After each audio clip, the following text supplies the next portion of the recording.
Maka ditandai di bulan Suro. Begitu sakralnya bulan Suro. Karena di dalam bulan Suro sebenarnya adalah mengungkap kesejahteraan diri kita, yaitu yang dinamakan Sangkan Paraning Dumadi.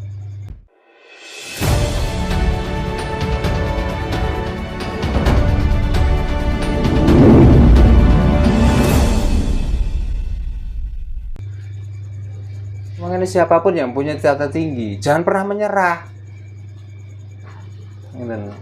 Dalam arti jangan menyerah niku ora kok mergo seneng rondo ora peduli peteng tabrak-tabrak wae aja ngono.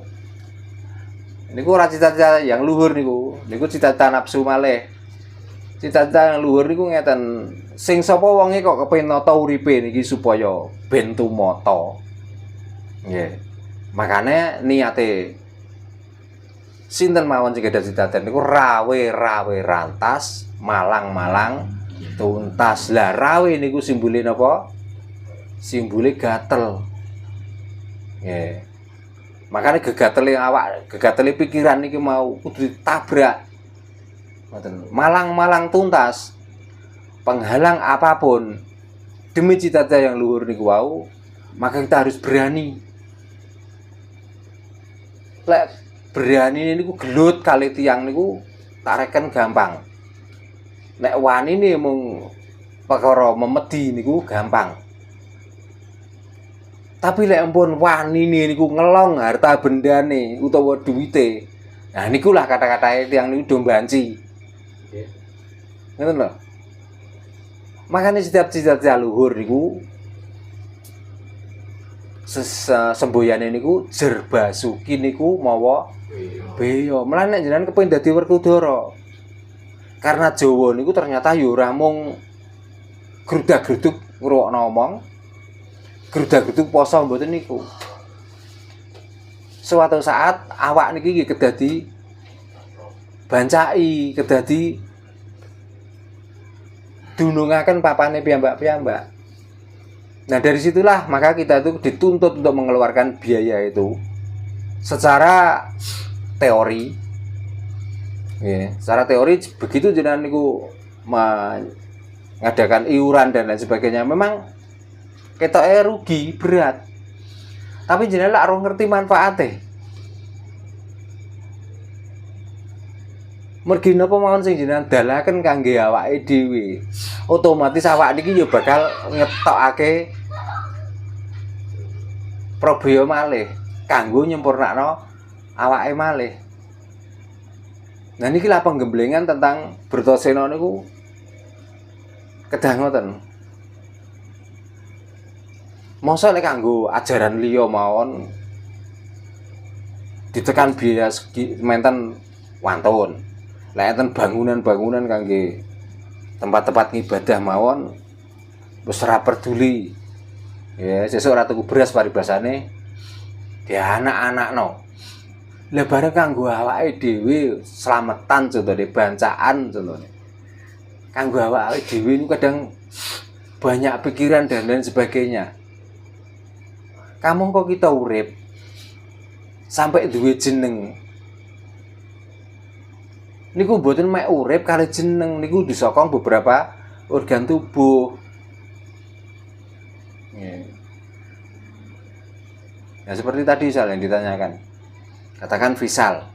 Visal ini keseluruhan, tapi kalau dipotong nanti potongan itu tangan visal. Dikala dipotong lehernya, ini kepala visal. Nah, itulah yang perlu disempurnakan. Maka tangan ini supaya berfungsi sesuai dengan fungsinya, kepala berfungsi sesuai fungsinya, hati berfungsi sesuai fungsinya. Pokoknya seluruh tubuh ini supaya berfungsi sesuai dengan fungsinya, maka kita itu harus sering-sering kali atau mau ngerui. Nah, ngerui ini identik dengan bancaan atau mengadakan ritual-ritual yang berhubungan dengan ngerui niku wau. Ya. Contohnya, ya, niki sekedar malih menyongsong bulan Suro. Nah, di dalam bulan Suro itu pertanda bahwa di situ diawalilah tanggal 1 diawalilah bulan 1, juga diawalilah dengan tahun 1. Kalau itu sudah diringkas semua, ya disitulah awal mula kita diciptakan atau kita menjadi Adam dumadi. Maka ditandai di bulan Suro. Begitu sakralnya bulan Suro, karena di dalam bulan Suro sebenarnya adalah mengungkap kesejahteraan diri kita, yaitu yang dinamakan Sangkan Paraning Dumadi. Nah, Sangkan Paraning dumadi saking dosa wara. Dosa wara niku 10 perwujudan. Milane nek ritual di dalam bulan Suro, walaupun niku hitungan tanggal, sing sae kedah mendhet malam tanggal 10. Baik niku diwastani syukuran atau suronan atau napa mawon. Jadi kita niku kudu paham. Kita ada itu kejadian dari 10 hal.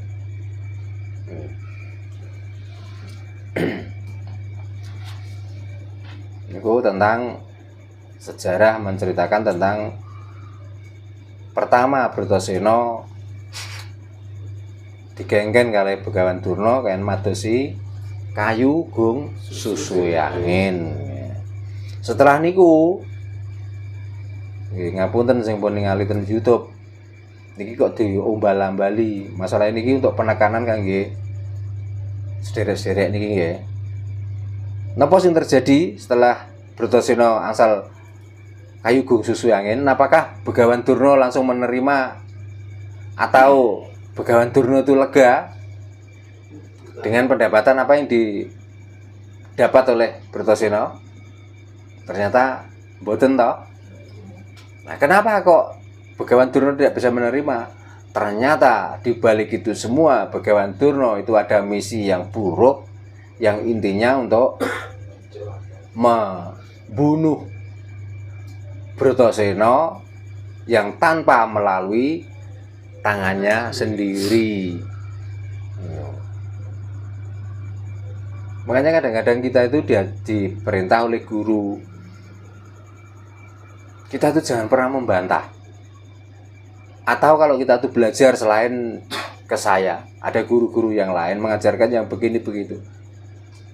Jangan sekali-kali merendahkan atau jangan sekali-kali karena tidak sama dengan ajaran yang terakhir lalu guru yang lain dianggap rendah. Jangan. Kalau kita itu mengutip sejarah dari Bratasena tadi, ternyata walaupun guru itu tujuannya itu untuk mengharap kematiannya si Bratasena, tapi ternyata dengan niat yang kuat,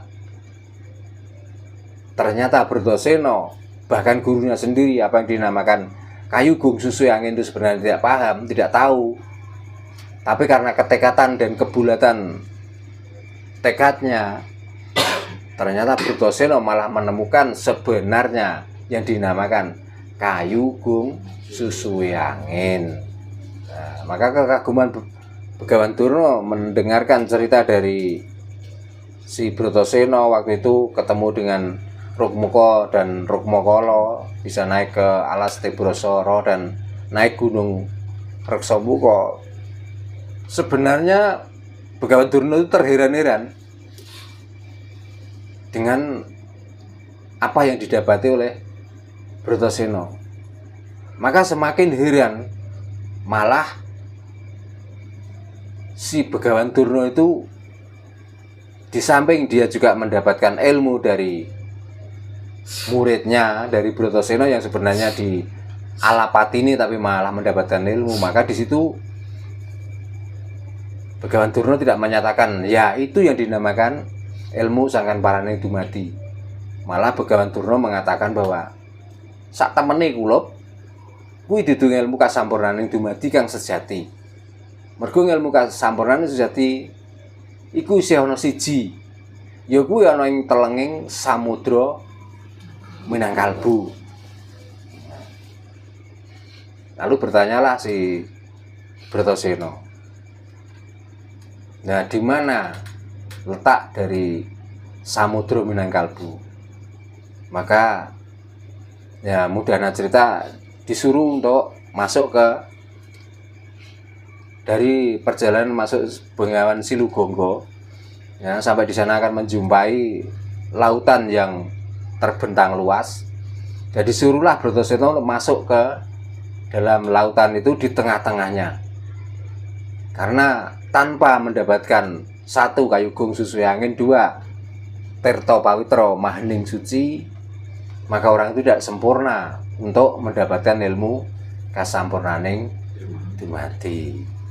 Nah, dengan mendengar omongan si Beganturna seperti itu, maka tidak banyak berpikir lagi, maka Bratasena nuhoni itu mengikuti apa kata guru. Maka berangkatlah dia menyeberangi lautan luas. Ya, di sana yang kemarin sudah saya ceritakan, di sana juga mendapatkan halangan.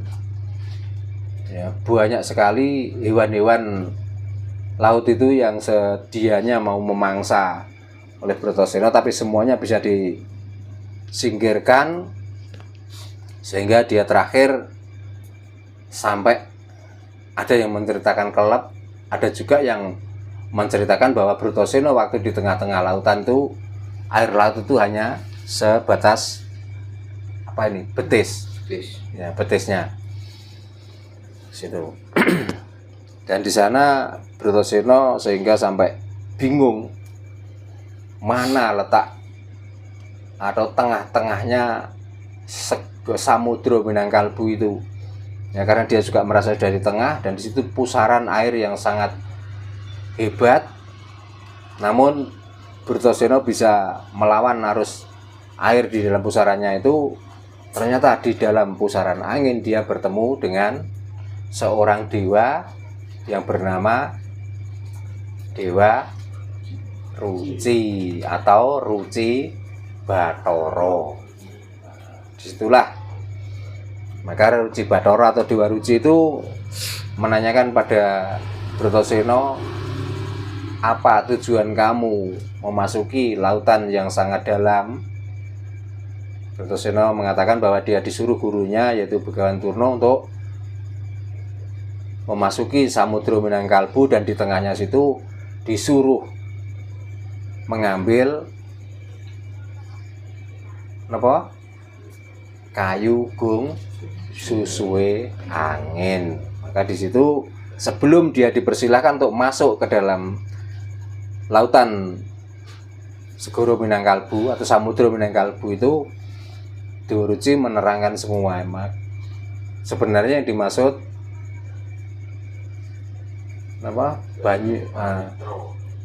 Tirta Pawitra Mahaning Suci ya. Tirta sudah bisa dijelaskan adalah banyu atau air ya.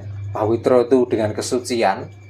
Nah, air dinamakan air suci itu ternyata hati manusia atau kesucian hati manusia itulah dinamakan Tirta Pawitra Mahaning. Di saat hati itu sudah bisa berangan-angan tentang kesucian,